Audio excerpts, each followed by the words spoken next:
Bonjour à tous, on se retrouve pour une nouvelle vidéo. Donc dans cette vidéo, je vais vous montrer comment fonctionne un Zippo. Donc c'est un Zippo basique. Donc voilà. Donc je vais vous montrer comment ça marche en général sur n'importe quel Zippo et je vais vous montrer l'intérieur.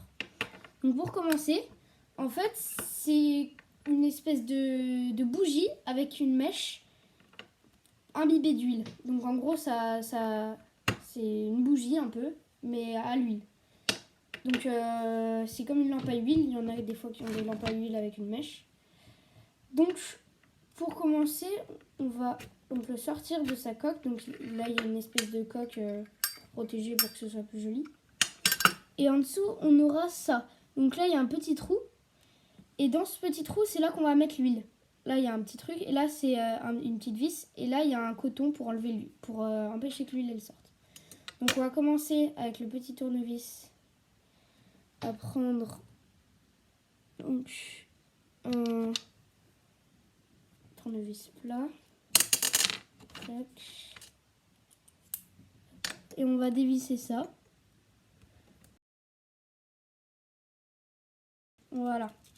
Donc à l'intérieur, en fait, ici on va avoir un ressort.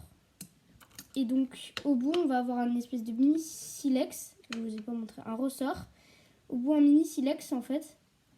Et ça va venir en dessous, ici, là, dans le tout petit creux qui est en dessous de la roulette. Et il y a un petit truc, quand on va gratter, hop, ça va faire une étincelle. Donc là, je l'ai changé. Donc j'ai pris sur un briquet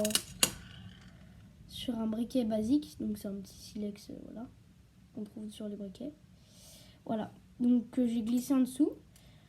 Ensuite, j'enlève la laine. Et donc là, hop, on retrouve l'huile. Je vais pas tout enlever. Mais là, on a, vous voyez, de la laine comme ceci. C'est des espèces de coton, comme les espèces de coton. Et donc tout ça, c'est imbibé d'huile. Et à l'intérieur, on va retrouver la mèche, donc qui sort juste ici, là.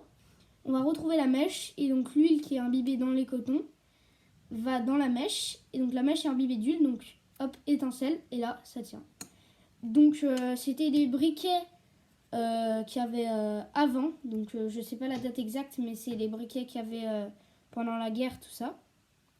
Puisqu'ils duraient assez longtemps.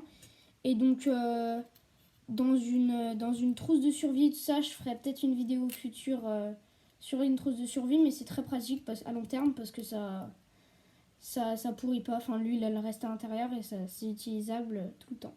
Et c'est assez pratique pour faire même, vous voyez, une bougie ou quoi. Donc là, des fois il y a des petits problèmes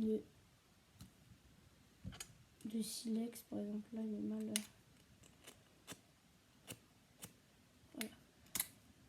Et donc là, voilà. Donc ça coupe l'air. Donc on a notre flamme. Hop. Et donc pour éteindre, ça, il n'y a plus d'oxygène. Et donc la flamme s'éteint. Voilà pour cette vidéo. Donc j'ai trouvé que ça pourrait être intéressant de savoir comment marche un Zippo.